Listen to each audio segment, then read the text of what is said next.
Welcome to the Penny Bloom Podcast. Ain't another place that has got more bombast. Romp past your mom, dad's listening to Tomcats. Talking everything that make you sad. We don't want that. We're here to make you smile. Put your mind at ease. Peace, love, and bloom, and always praise Keanu Reeves. This what we about. This some weeding now. We'll talk until we can't no more, and then we peacing out. Alright, let's go.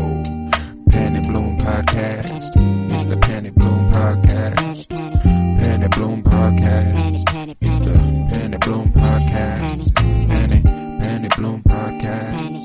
Penny Bloom Podcast. Hello everybody and welcome in to Winter is Blooming, a Game of Thrones rewatch podcast by us, the Penny Bloom Podcast. Today we are on Season 6, Episode 6, titled Blood of My Blood. It was written by Brian Cogman, the Cogman, and directed by Jack Bender, released on May 29th, 2016. I am Colton Robertson. I'm joined by Joseph George. What's up, homie? Oh, what up, what up? Always a pleasure to be here. Oh, and it is always a pleasure to have you. We got a decent one today. Wow, you know, this didn't expect it to be it's written by certainly the Cogman, though. You know, usually when I hear the Cogman, I'm like, okay, we're strapping in for quite the well-written episode.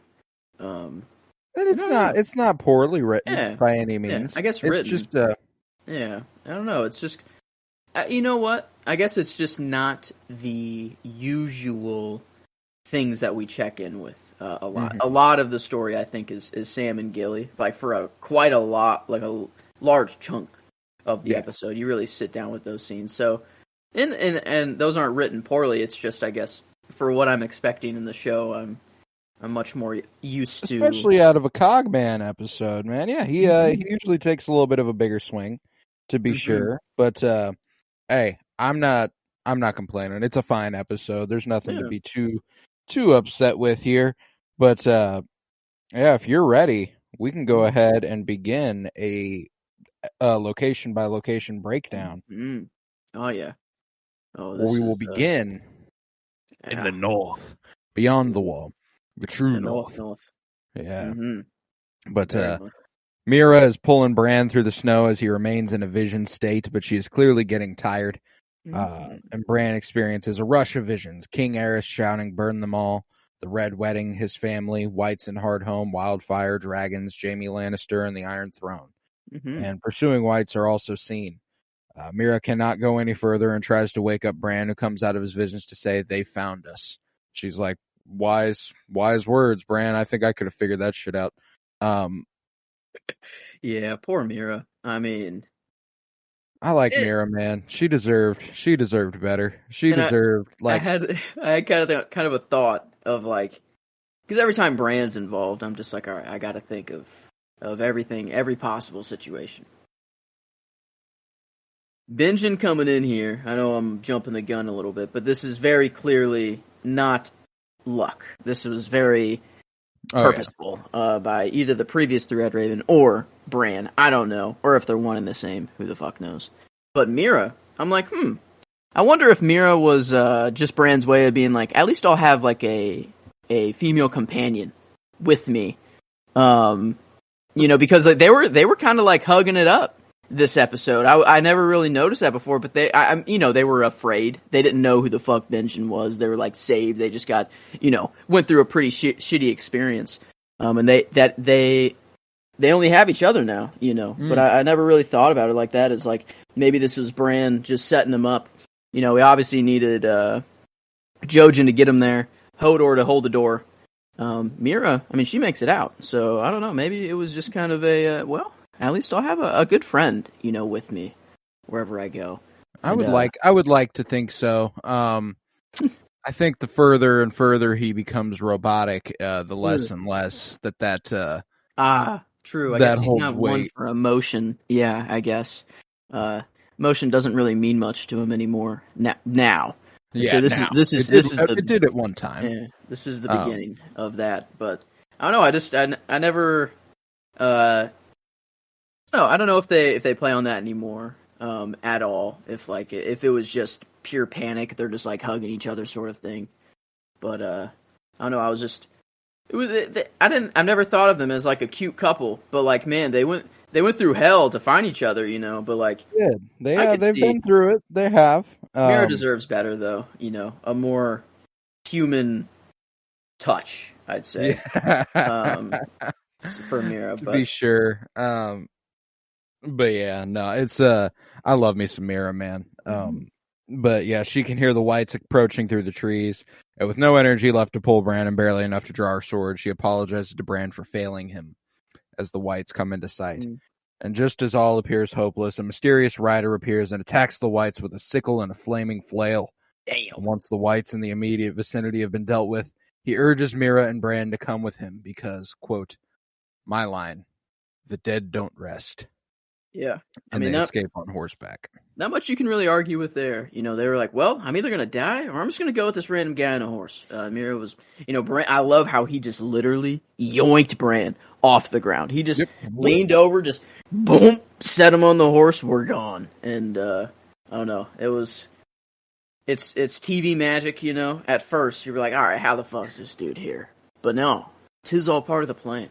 Yeah, he's got it on him, later on. When they've reached relative safety and the rider is preparing a meal, Mira asks why he helped them, and the rider reveals he was sent by the three-eyed raven who, quote, lives again. Just as he says this, Bran wakes up, and the rider reveals himself as a disfigured Benjen Stark, Bran's uncle, and explains that he was stabbed in the gut by a White Walker sword and left to die, but the children of the forest rescued him and stopped the magic that would have turned him into a white. And he explains that Bran must now be the three-eyed raven, and when the White Walkers come to the realms of men, he will be waiting for them. Did they give him like a crash course on everything three-eyed raven and children of the forest magic? Yeah, because I love how he just seems to know more than Bran.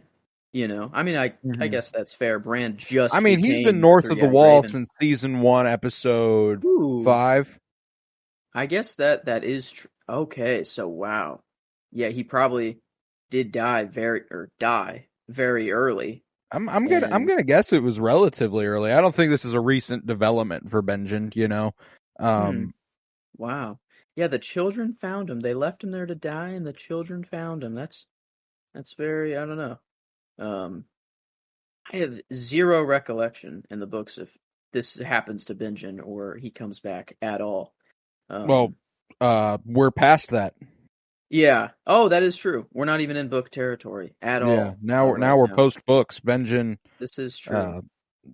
And I don't know if maybe this was something they put off from the books, but I'm assuming this is one of the plot points that George was willing to be like, yeah, and Benjen's fine. He's not the same, but he's fine. His cryptic ways of explaining shit to D&D. Wow. But yeah, this was a great scene. I really enjoyed it. I missed some Benjen. He wasn't super relevant at the beginning of the show, but the impact he left on Jon was one of the more. It got Jon killed. Yeah, he looked up to Uncle Benjen. And he was like, I don't want anything more than to join the Night's Watch.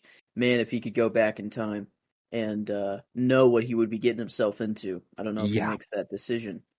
But yeah, I don't know. What a little drink did he make Bran there? He literally looked like he got a rabbit and squeezed the blood and shit out of its ass. Like, literally like a Gogurt. Like, he literally just, Gogurt squeezed a rabbit.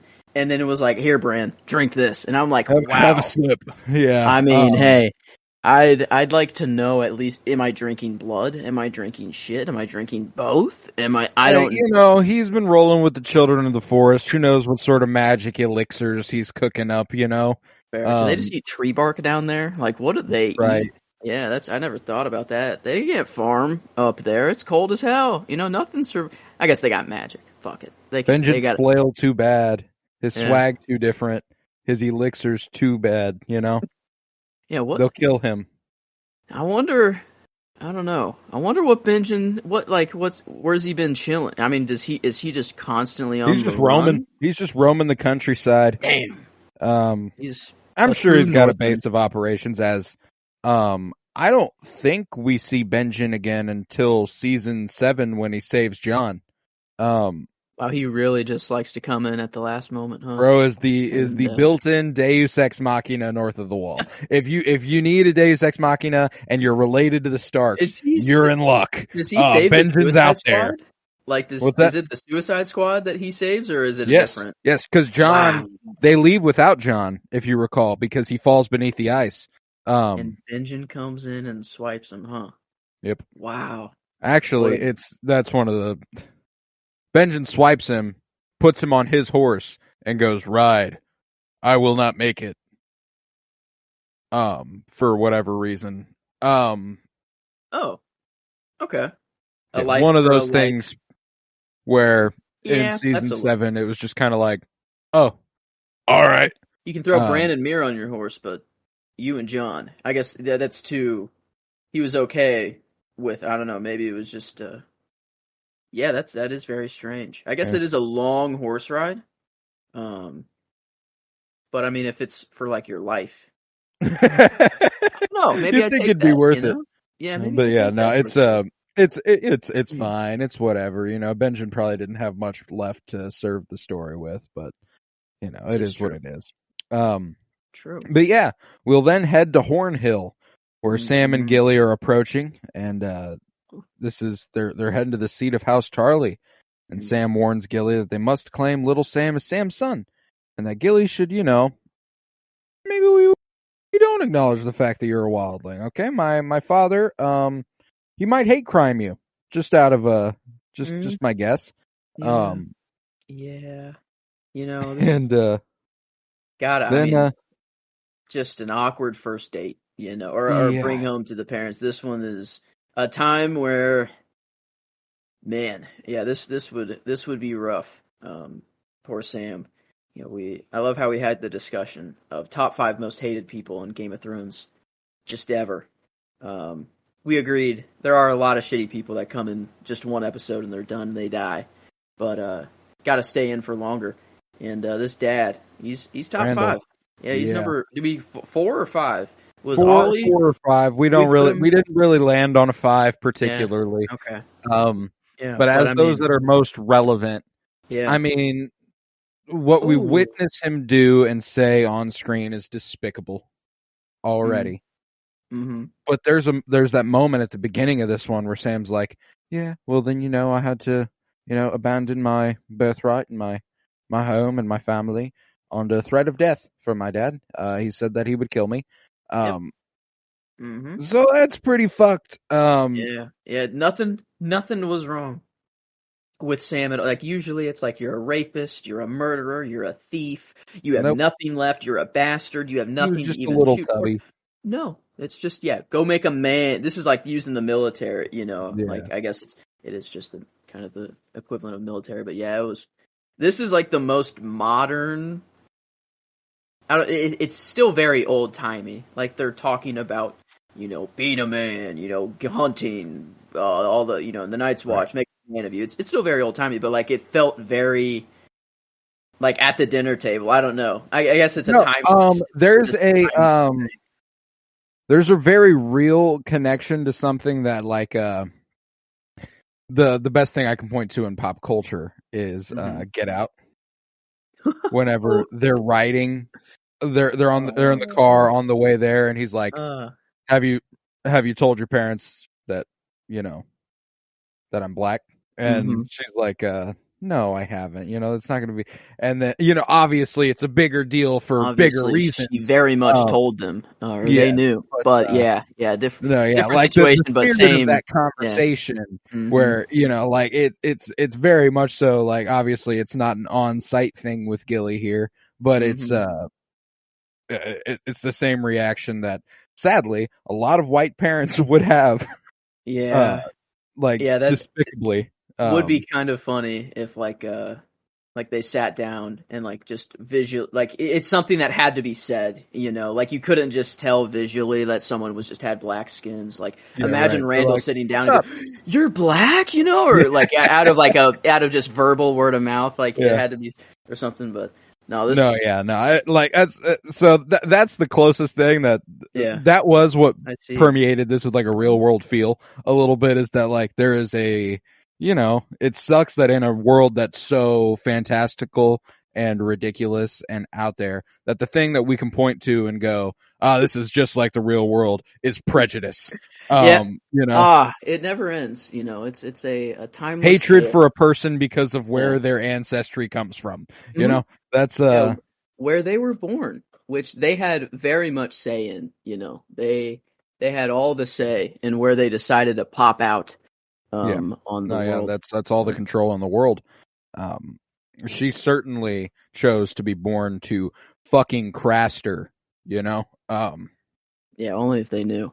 Only if they knew that somehow Randall wasn't the worst dad, not even close. They only knew. That's nuts. Not even close to the worst dad, and he's still like one spot below him in the most hateable characters.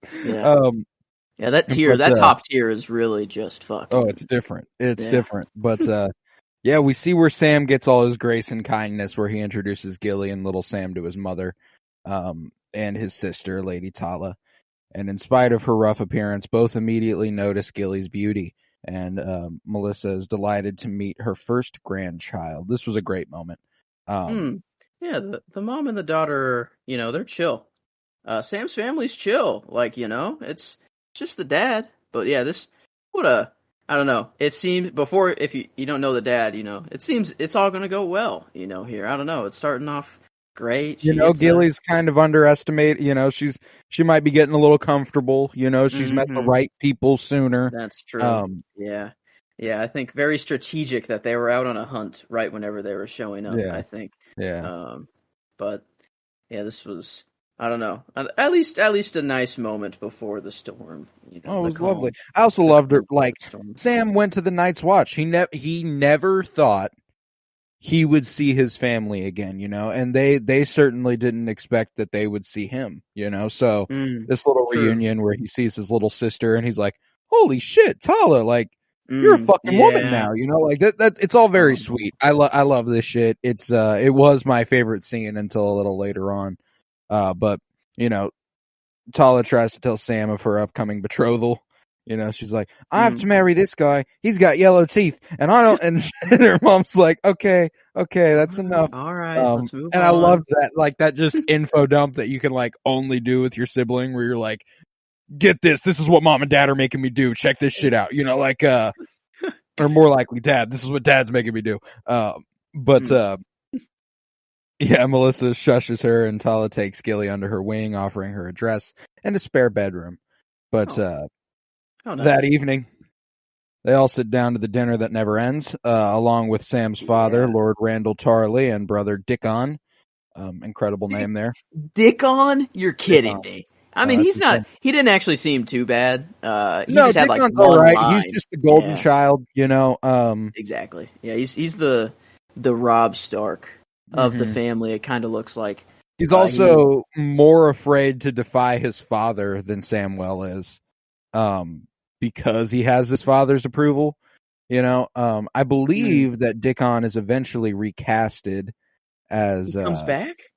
Oh yes. Dickon Tarley. Let's see. Let's pull him up. His wiki. Oh wow, Wow. Oh my God, he's that guy that fights with that guy. Is the Umbrella Academy Jamie? and Against Jamie. Oh wait. Oh, that's where I know him from. Okay. Yeah, Umbrella Academy. He's the big guy, big strong boy. Luther. But yeah, he's actually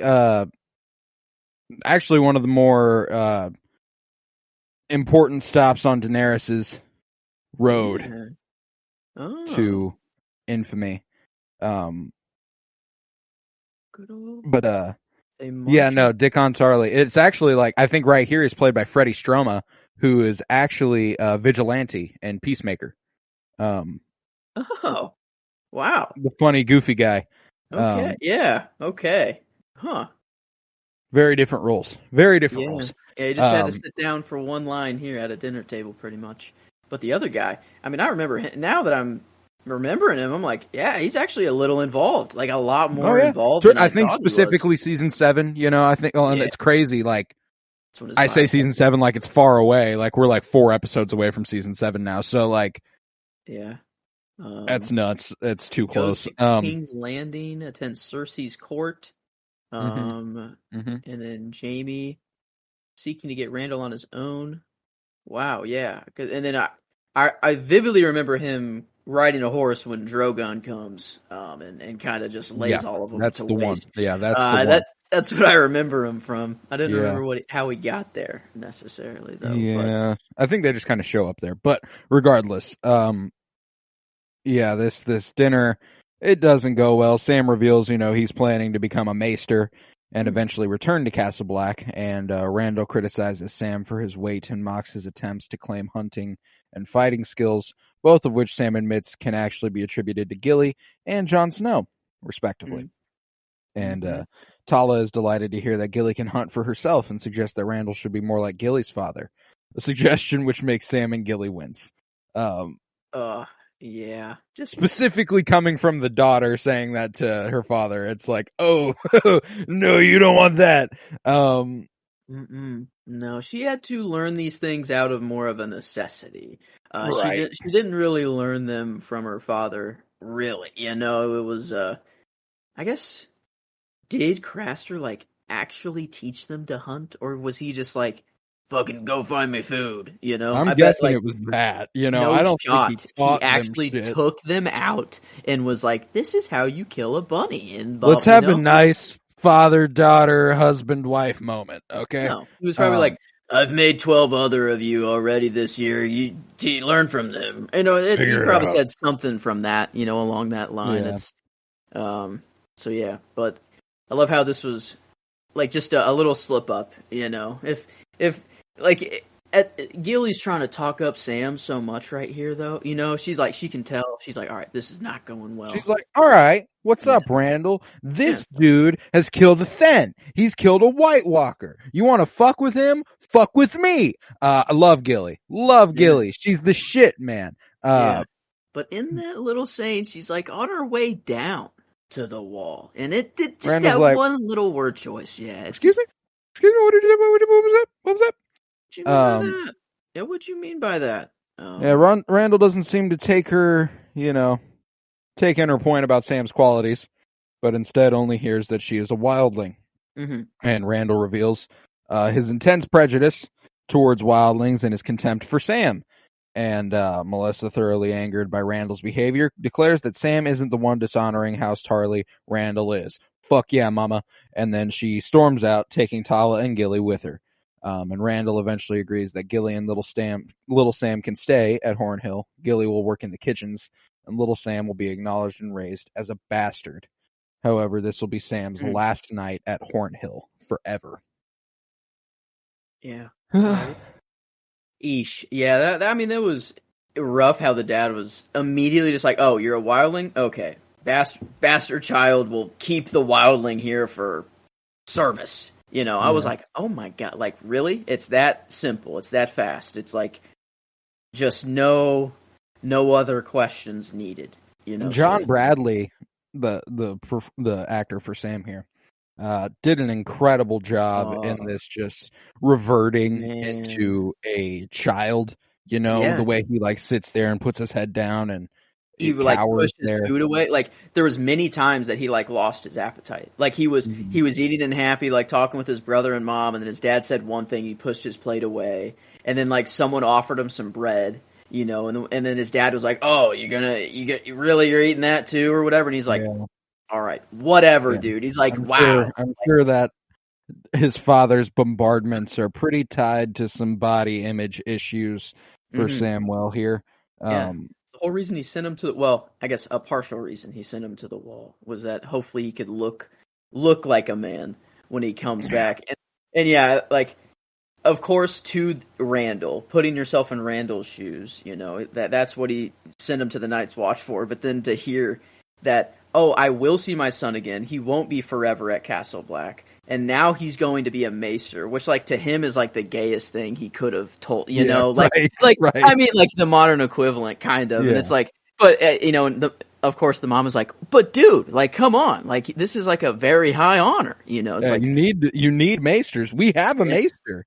Yeah. It's like the modern equivalent of becoming a doctor, a scientist, a Renaissance man all in one, basically. Fucking lawyer, And, like they're everything, bro. Exactly. And like the dad's like, whatever. If you're not a military man, then I fucking hate you. It's like I got a promotion. I got a way better job out of this. So yeah, man. I don't know. We then arrive at my favorite scene of the episode, where Sam goes on to apologize to Gilly for not standing up to his father, and that he will be leaving at first light. And you know, they don't necessarily say goodbye. You know, it's not like it's don't say goodbye, we'll see each other again one day sort of thing, unspoken a little bit. But he leaves the room, and we just linger with Gilly as she attends to little Sam, and then Samuel bursts back into the room. Oh yeah, he said, "We're leaving." I love it. I loved it. He sat with I wonder how long he sat outside the door. You know, how if he just went to his room, he was like. I think it would be hysterical if he never stopped moving. Like he left the room, walked down the hallway, immediately turned around, walked right back in. You know, just there was nothing short ordered about it. But he shortly returns, declaring that he's changed his mind. They need to stay together, as they belong with each other, and that they are all leaving right now. And on the way out, he takes Heart's Bane, the family's Valyrian steel sword. Let's go. That's clutch. I was wondering. I remember the conversation came up of like all the Valyrian swords that are just out there right now, and I didn't remember this one. I don't think. But very, very crucial. I believe. Is this given back to Jorah? Does Sam give it to Jorah? Does Jorah? Eventually fight with it? Yes. Because Jon tries to give Longclaw to Jorah. He denies, saying it is his, and Sam's like, "Well, I'm sure as shit not going to use this thing." Very, very much more use in the hands of someone who that was the thing. He was like, "I will use it, but you are one of the greatest knights to live. So how about I go ahead and pass this off to you, Sir Jorah Mormont? Feels like it makes more sense. I'll use a dagger or two. No big deal." But that was my favorite scene, and it concludes the story in Hornhill, and we will move on to King's Landing, wherein Tommen is speaking with the High Sparrow about Marjorie's Walk of Atonement, and the High Sparrow offers to let him see her. And Tommen enters Marjorie's cell and is surprised to find her speaking positively about the High Sparrow, and contritely about her past sins, including her vanity about being seen to help the poor and needy. And he finds himself agreeing with her feelings towards the High Sparrow. Yeah, just poor little guy. Just doesn't know what to think here. You know, he talks to the High Sparrow, and he's like, "Oh yeah, okay, whatever. Like, I guess I like you." And then Marge's like, "That High Sparrow, not everything he's cracked up to be, huh?" And like, he's kind of like, "Wait, what's that like supposed to mean? Yeah. What do you hate him? Do you like him? Do you like I don't know." And then she's like, "Oh, I'm crazy. You know, I must seem crazy." He's like, "Oh, no, not at all." He's like, he's always just trying to like appease everyone. Yes, exactly. Yeah. And it's and Marjorie wants him to think for himself, so she's like, "Isn't he? He's not always cracked up to me." And he's like, "I don't." And she's like, fucking this poor goddamn kid. Yeah, no, I must be crazy. I'm gonna have to do everything my fucking self. Yeah, I am trying to get you to say these things that I want you to say without you realizing that I'm getting you to say them, but you're not doing. Come on, dude. Come on, kid. Come on, be malleable. Yeah, right. Be a little mind I can bend to my every will. But later on, we get probably one of the funnier scenes in all of Thrones, where Mace Tyrell leads an army through the streets of King's Landing to awaiting Jaime Lannister. Dude, oh my god, I don't laugh much and get like I'll have nose exhale or like a chuckle or like an internal laugh, but this one was like I completely forgot this happened, and I'm like, thank you. I will never forget that this happened. Oh my god, it makes me cringe so fucking much.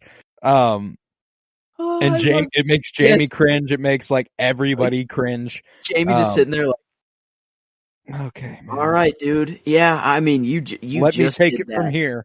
Wow, you just did that. Unbelievable. And no, not even a single roar from the soldiers. You know, not even a single peep. You don't even hear a sword. It's just pure silence and They're like, okay, Mace, sounds like a deal. Let's go ahead and get it moving.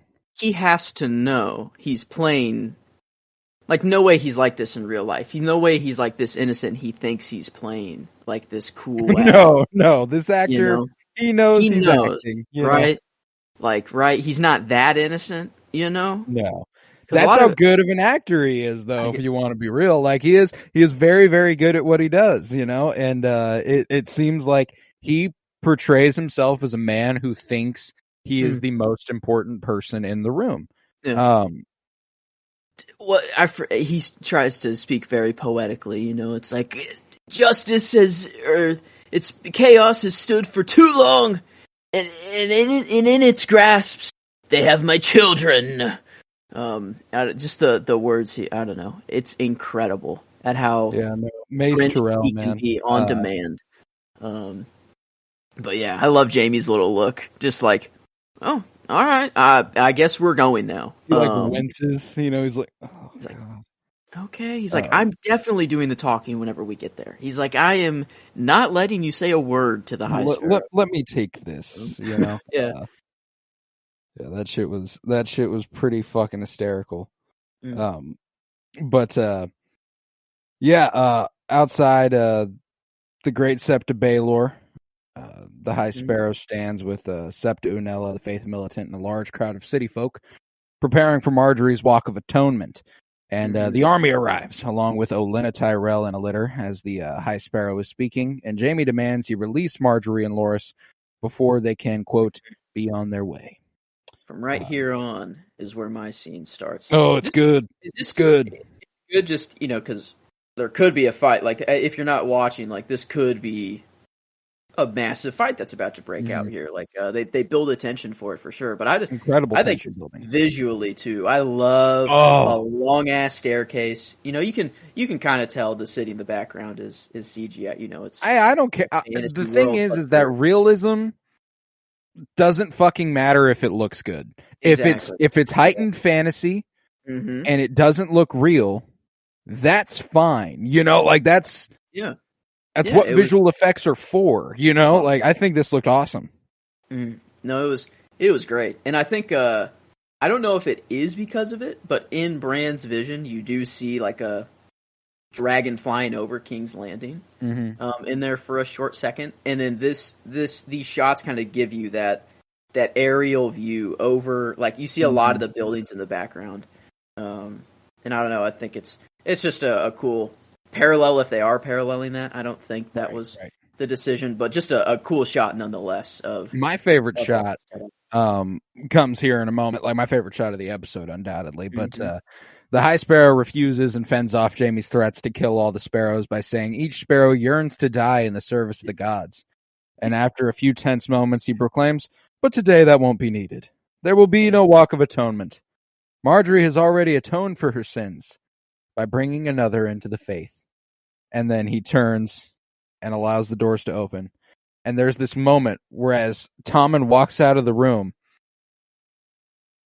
the High Sparrow stares directly at Jamie, smiles, and then the camera like fades and switches focus to what's behind him. And I was like, that was fucking cold. Like, I hate everything he's doing. Like, I want him fucking good. I want the Sept to blow up so quick. Like, I just want it to go.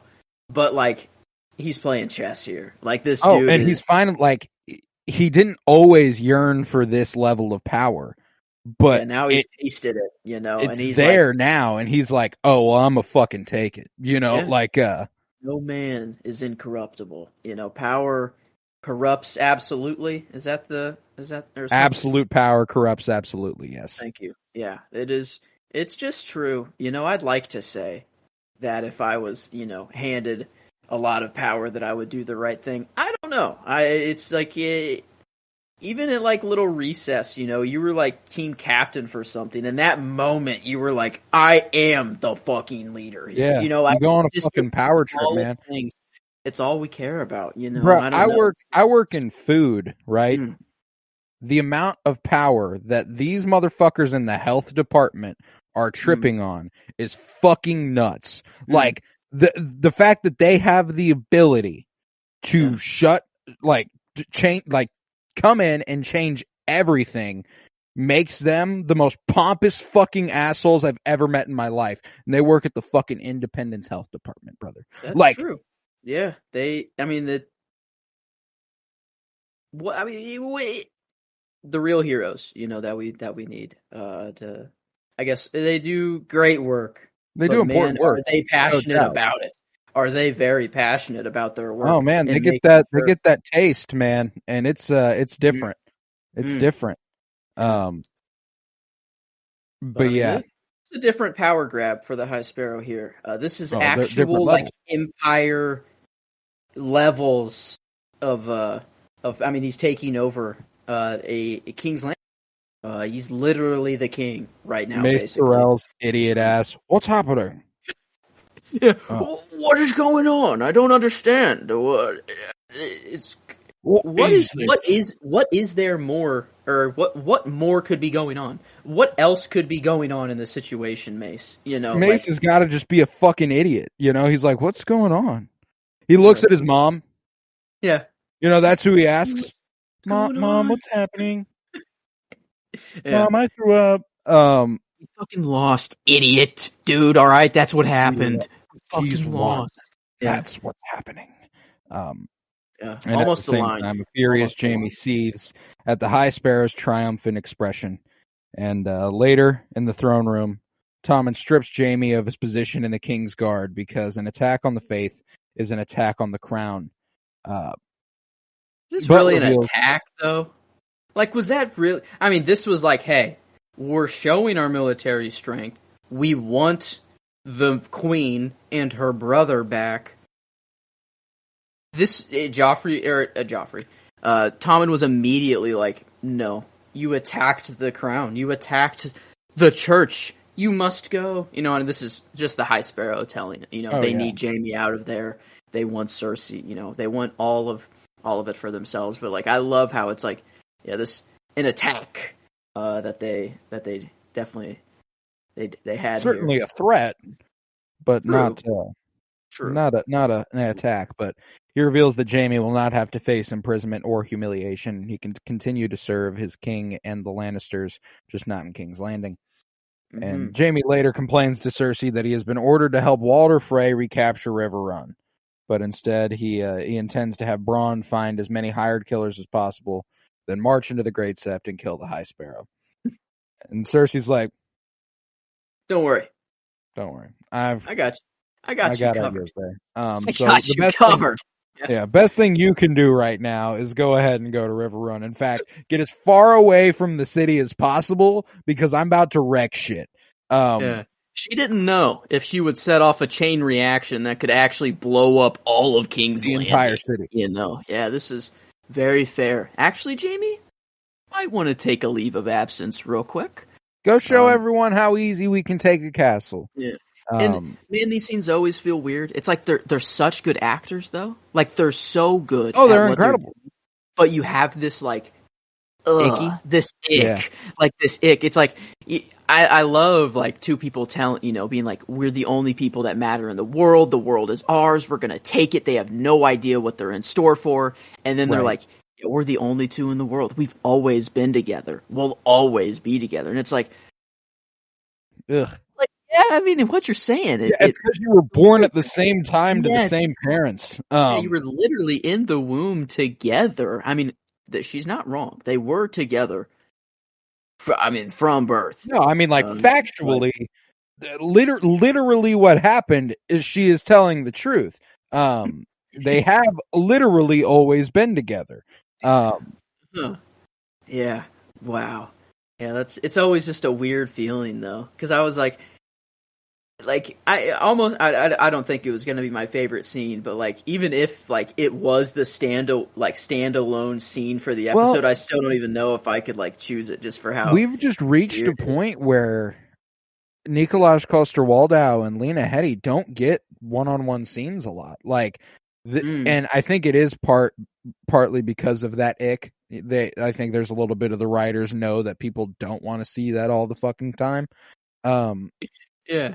like in our And minds, the we fact that fully they know. do use it so sparingly allows you to like not forget that they're brother and sister, but like allow you to kind of take in their scenes with not a more open mind as in like, oh, you're going to be more okay with this, but just like no less changing it. of an outrageous That's it. putrid taste in your mouth, you know, like you're just like, you will be able to watch it without just like vomiting basically. Yeah, it But is weird. It's like I'm kind of okay with it for them, you know? yeah, no, it's But bizarre, like man. not it's just like I've just come to accept it at this Yeah, no, point. exactly. Like, you How know, it is. this is like what? I'm like fourth watch of Game of Thrones, fifth watch of Game of Thrones.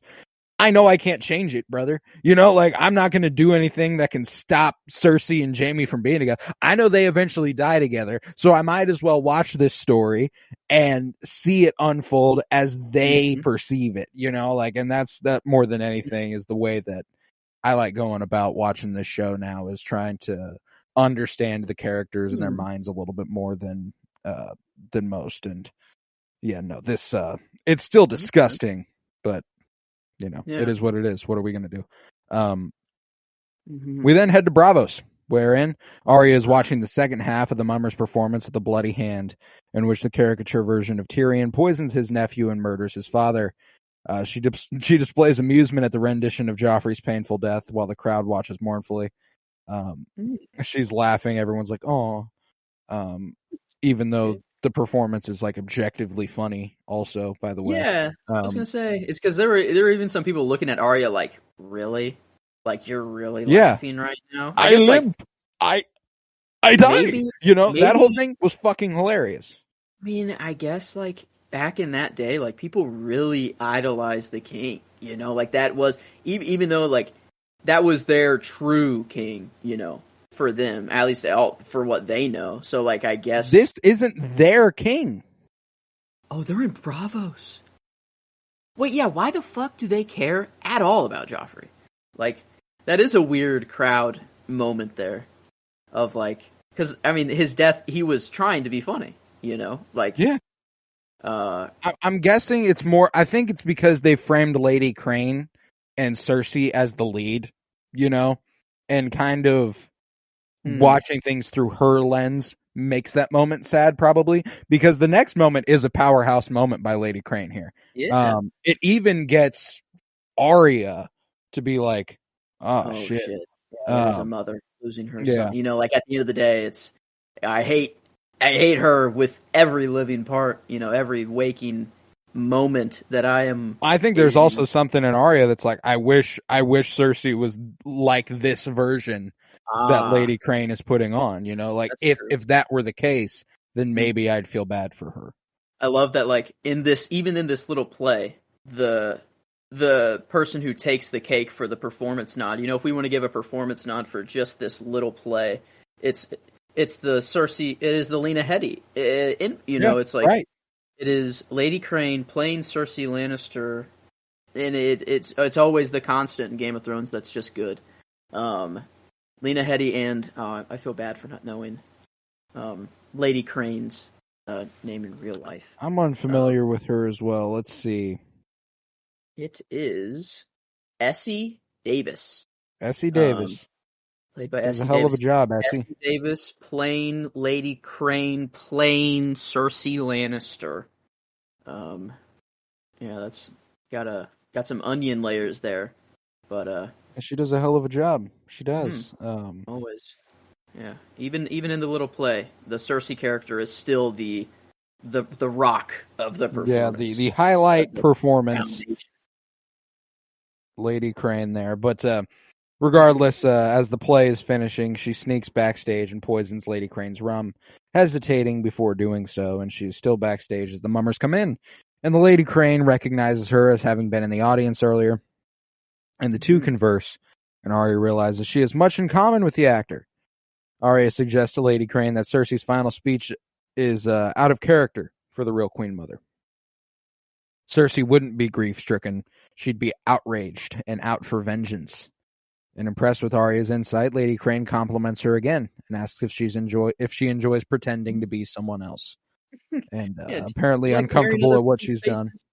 Yeah, What's I don't that? know. It was kind of too on the note. Like, you like putting on other people's faces, or like something like you know. I think it was like, do you like? I don't know. Maybe it was just portraying other people or something like that. But I swear it was like a very on the nose. Like, do you want which acting path do you want to go down? The play where you don't kill anybody, or one where you put on a face to kill people all the time? This, I don't know. I love Arya's story, and I kind of forgot about this a little bit. Like, I remember Lady Crane, but I forgot how this was like very transformative. Like, this is what made her. This is what propels her story into leaving Bravos. Yeah. Next episode, or not next episode. Either episode 8. I'm assuming it's 8. The way that this whole thing fucking culminates. It's really fucking good. It's really fucking good. I don't remember. I guess the only thing I know is that the waif... Does the waif die? Does she go back and kill the waif? I'm assuming. Maybe. Yeah, I don't know. Hold on to that. I know exactly how this plays out. But if you don't remember, it's a wonderful thing to watch. So, apparently uncomfortable with what she's done or unsettled by the question, Arya makes an excuse that her father is waiting for her, and she leaves. And Lady Crane argues with Isambaro about improving the script, and just as she is about to drink her rum, Arya reappears and knocks it from her hand. She points at Bianca and warns, "Watch out for that one. She wants you dead." And unknown to Arya, the waif witnesses the exchange and reports back to Jaqen, asking for permission to kill Arya. And Jaqen reluctantly agrees, contemplating it as a shame, as Arya had many gifts, and allows the waif to proceed, but she is not allowed to let Arya suffer. Yeah. And meanwhile, I don't know. The waif already asking Jaqen, like, if she fails, I want to be the one to kill her. You know, like, why?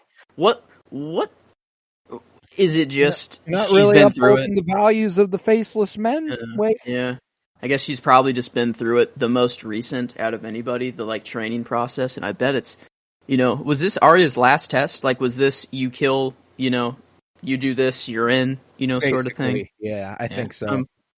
I mean, what she's been through, it's got to suck. And once you're on the other side, I feel that she's like, all right, now I get to do this to someone else. I can't wait. And yeah, I guess they're killers. That is what they do. So. Oh yeah. Well, and also I think like I'm interested by Jaqen's sort of indifference for the clear vendetta that the waif has against Arya, and I wonder if it's because he knows how it'll play out, almost like yeah, it wasn't like it's not a shame that she's going to die. It was more of like, what a shame that we won't have her in the House of Black and White. Like, it's like I kn- like he knew she was going to continue on and just what a shame. She had many gifts, is what he says. Not like, what a shame she will be missed, as wish she didn't have to die, or whatever the fuck. Yeah. But. And like, even when the waif is like, so that deal, like, I can go do it, right? He's like, oh yeah, that's right, we do have to kind of kill her. Oh fuck. All right, don't let her suffer. He was like, make it quick. But all the while, Arya retrieves Needle, demonstrating that she has forsaken her desire to become a faceless man, and once more is embracing her destiny as Arya Stark. She hides in a small room, blows out her candle, and waits in darkness for the retribution she knows is coming. Yeah, I mean, she's got a... Man, how do I not remember how the fuck that goes down? I don't know, because that's the most interesting part of this whole fucking storyline to me, is the way this culminates. It's always been my favorite part of the Bravo stuff with Arya. Fuck. But I remember what she goes on to do, in Westeros, but as far as what she does before she leaves Bravos, I couldn't tell you. I'd be guessing. I'm assuming she kills the waif, because goddamn, I mean, I think that does happen. How? No fucking clue. No idea. Yeah. But no, yeah. I mean, if you don't remember after this episode, then you just won't remember.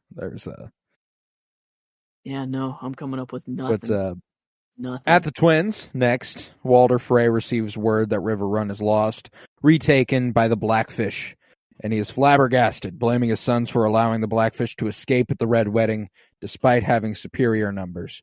And Lothar Frey and Walder Rivers inform their father that the House Mallister and Blackwood have risen against House Frey, and the Brotherhood Without Banners are rallying the small folk and raiding their supply lines and camps. And Walder demands that the Tully stronghold be taken back, refusing to be humiliated for failing to hold a castle from rebels. And he decides to use his trump card to force their surrender. Edmure Tully, held as a prisoner of the Frey since the Red Wedding. And Walder brings him into his hall and jokingly tells his son-in-law to cheer up as he is going home. Yeah. Forgot that he was kind of there the whole time. No, yeah. He's been there for 2.5 seasons, almost 3 full seasons.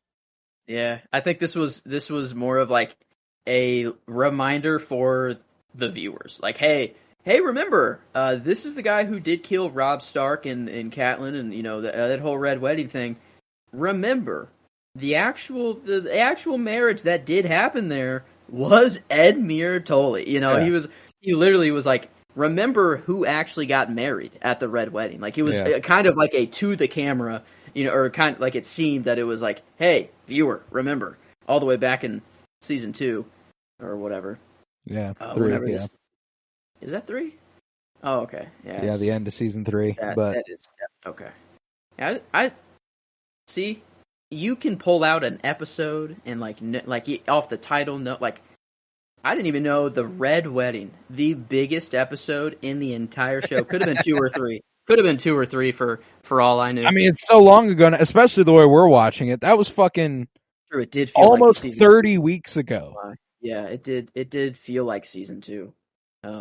If I thought about it, you know, if I'm like, okay, what happened at the end of season 2? Oh, that'd be Blackwater, and then now, right? It was like 7 months ago.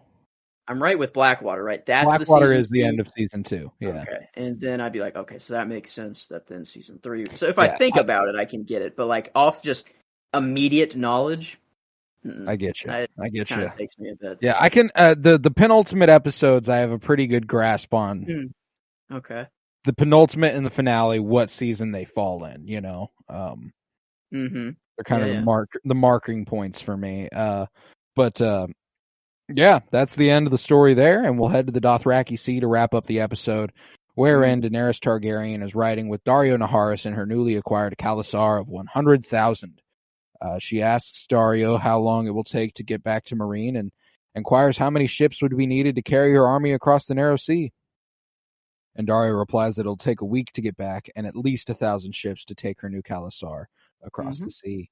And pondering this, Daenerys tells the Khalasar to halt as she rides on ahead on her white horse, and after a while, Daario announces he will be looking for her. Yeah, I love this. She is literally like, they're all just standing there, or sitting there on their horses. She hears the wind. You know, she's like, oh, I'll be right back. Wait right here.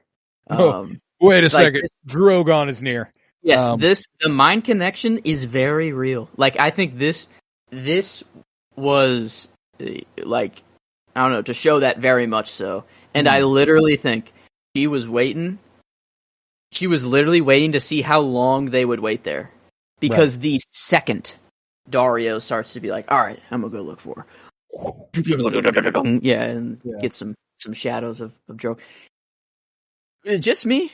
When did we last see Drogon? Wasn't it? Was it just episodes 5? Like at no, because she just burns down all the calls and she walks out. Drogon doesn't do that. She starts the fire herself.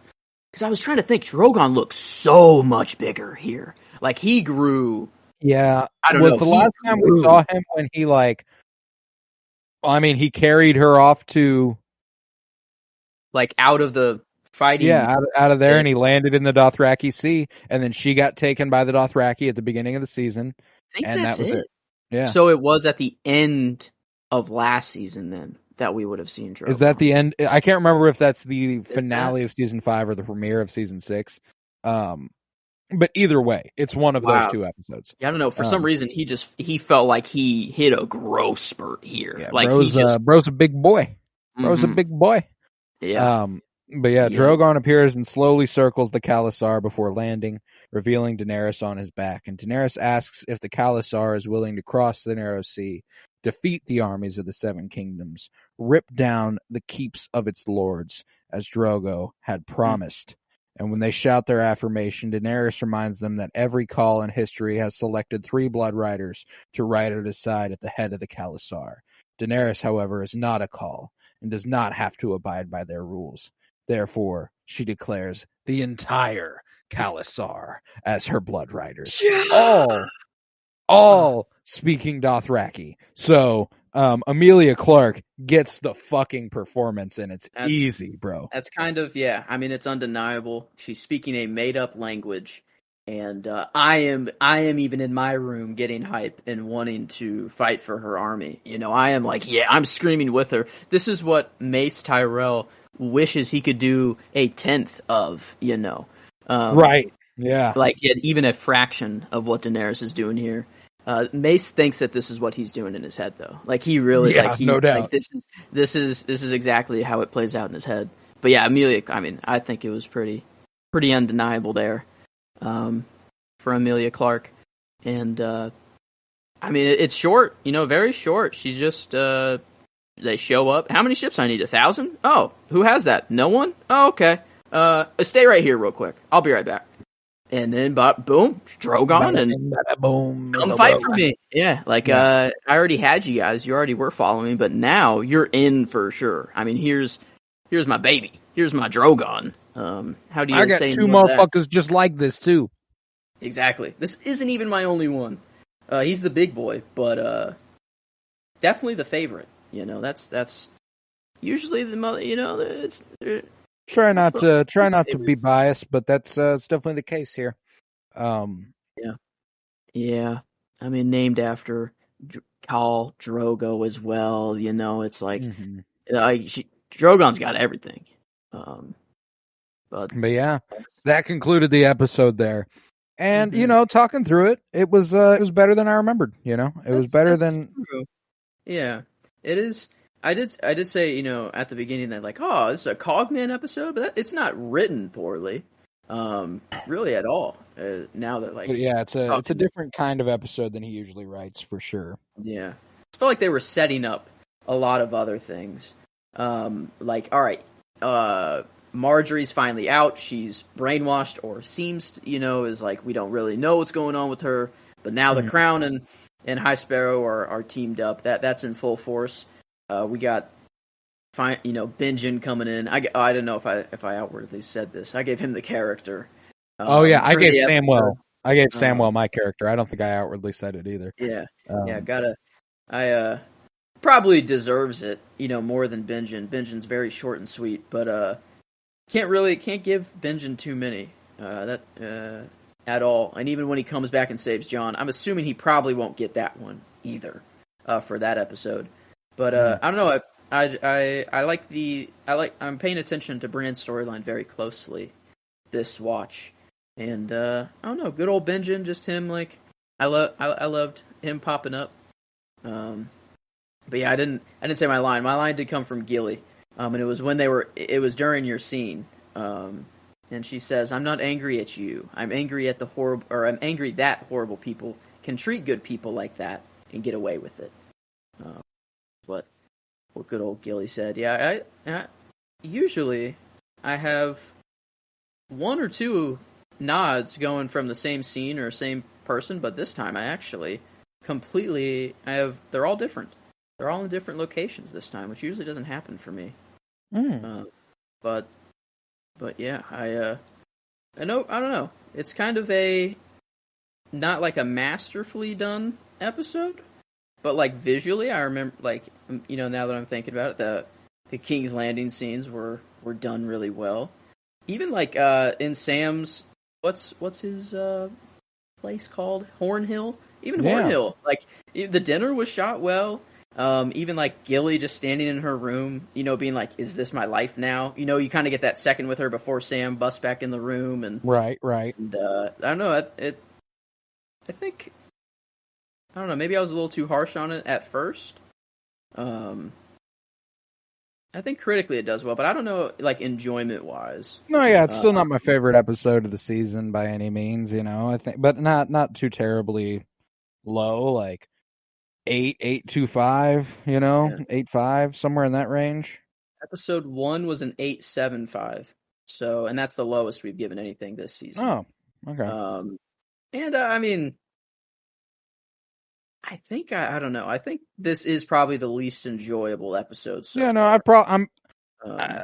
I'm not left cold, but I'm certainly not like, oh yeah, I loved that. You know, like I would say 8.5 is fine. You know, just a little bit below, because I would say it's probably the least enjoyable, but it's not like by far. No, yeah, that, but critically now, pretty strong. Yeah, I did like the I did, I guess, notice the visuals here a little bit. Usually, I don't. Performed. Yeah, I would say that well. this is more. It's interesting. You know, we've hit the stride where it's after, you know, it's after the books and everything gets a little bit more heightened because now it's just TV. You know, it's not based in source material. I would say this is the most akin to the early seasons of Game of Thrones as far as season 6 has come. And it's pretty strong in that regard. Like I would go 9 probably. Yeah, I mean would be third place for the season so far. We've given, or actually, third place. Yeah, we've given episode 1, 3, and 4. They're in the 8s range, and I think around a 9, is fair. Because last episode was a 9.5. The Door, I think that one was probably done better. Let's see, Book of the Stranger was an 8.75. Was episode 4. I think I'm around like an 8.75 or a 9 here. Yeah. You think it deserves that bump up to a 9? I think so. I think it was. I think visually it was that well done. I think that it was written really well, and I think that because of that sort of feeling like it feels like an earlier season of Game of Thrones, which is rare at this point in the show. It might be the last episode of this one and maybe the next one are like the last couple episodes of Game of Thrones that feel like true. The Thrones of old. We're getting close to, like, once Battle of the Bastards comes around, it's like we're all gas from there, baby. Yeah. There's not a lot of rest that's taken. But yeah, there we are. It would average it out to an 8.83, so an 88%. It would put it, looks like, third, bottom 3. I guess third place so far for the season out of 6. So yeah, only above Oathbreaker and The Red Woman, episodes 1 and 3, so far. But yeah, I guess I came out of it as kind of like a meh whenever I first watched it, but after talking about it, I'm like, wait a minute, like this is it had some moments. It had some strength to it. Yeah, this was done well. I guess usually stuff flows better, or there's like some thematic themes that you can tie between. Yeah, no, we are a little all over the place here, to be sure. It is kind of bouncing around, and we're getting to a point where every storyline is branched in its own direction so completely that there's not a lot you can do to be like, and here's the thing that binds it all, you know, like we're out there. But yeah, with that, I think we will conclude this episode of Winter is Blooming. If you would, head to patreon.com/PennyBloomPod, where you'll find over 50 hours of exclusive content, including all sorts of book reviews, comic book reviews, movie reviews, and the like. For $3 a month, you can support this podcast financially, which is huge because it costs me money and I don't make any off of it unless it's over there. Head to Twitter and Letterboxd @PennyBloomPod. Follow on Instagram @PennyBloomPodcast. Remember to leave a 5-star rate and review wherever you might be listening and to continue to download. Here's to December being a better month than November. We're off to a good start and we've hit the ground running and I'm very happy with that. It's been nice. And we've got plenty of content coming your way. This week on Wednesday, we continue our Michael Mann director spotlight with The Insider, The Insider is this Wednesday, starring Russell Crowe and Al Pacino. I was pleasantly surprised by that one, so that'll be this Wednesday. And then this Friday, we continue our comic book movie journey through film with Thor. And I'm very excited for that, as I am a huge fan of that movie. God of Thunder. Let's go. God of Thunder. Yeah, no, it's exciting. I'm very excited for that. But we will be back next week for Winter is Blooming with Season 6, Episode 7, titled The Broken Man. So please come back for that. But with that, I was Colton Robertson. I was joined by Joseph George. Thank you very much, homie.